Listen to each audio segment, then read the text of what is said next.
واخيرا اقليم زاغورات يتوفر على مستشفى اقليمي يليق بسكنه الاقليم.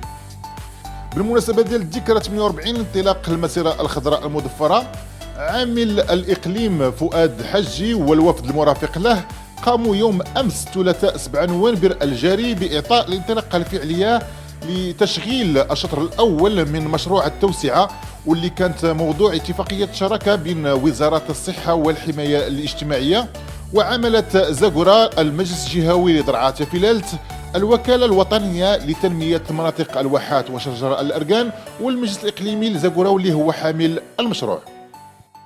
أعطينا الانطلاقة الفعلية للتوسعة ديال المستشفى الإقليمي لزاغورا.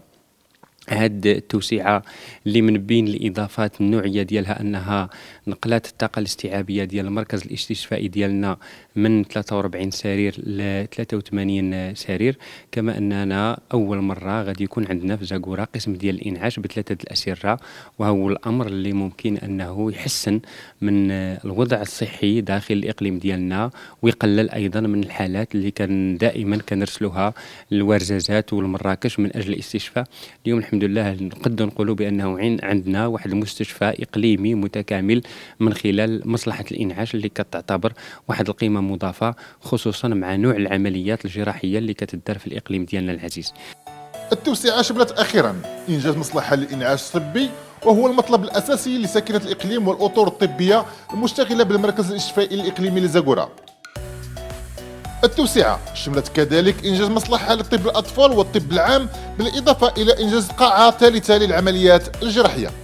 البدء بمصلحة طب الأطفال اللي الطاقة الاستيعابية ديالها 20 سرير، والطب العام اللي الطاقة الاستيعابية ديالها 20 سرير، وكذلك مصلحة ديال الإنعاش الطبي، وبدء العمل بالقاعة الثالثة واللي كانت محور اتفاقية شراكة الموقعة سنة 2019.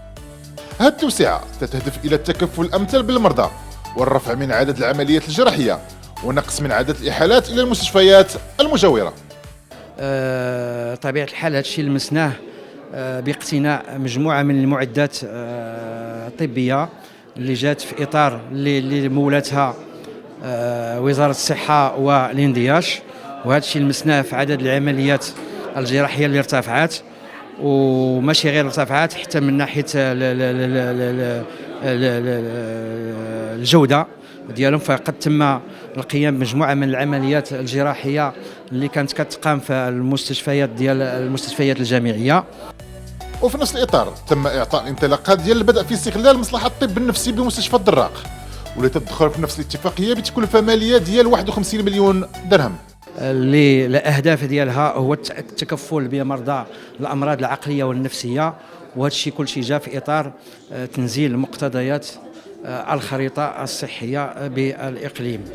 وللإشارة فإنه سيتم إعداد اتفاقية جديدة تتهم تنفيذ الشطر الثاني من مشروع توسعة وتهيئة وتجهيز المستشفى الإقليمي لزاغورا.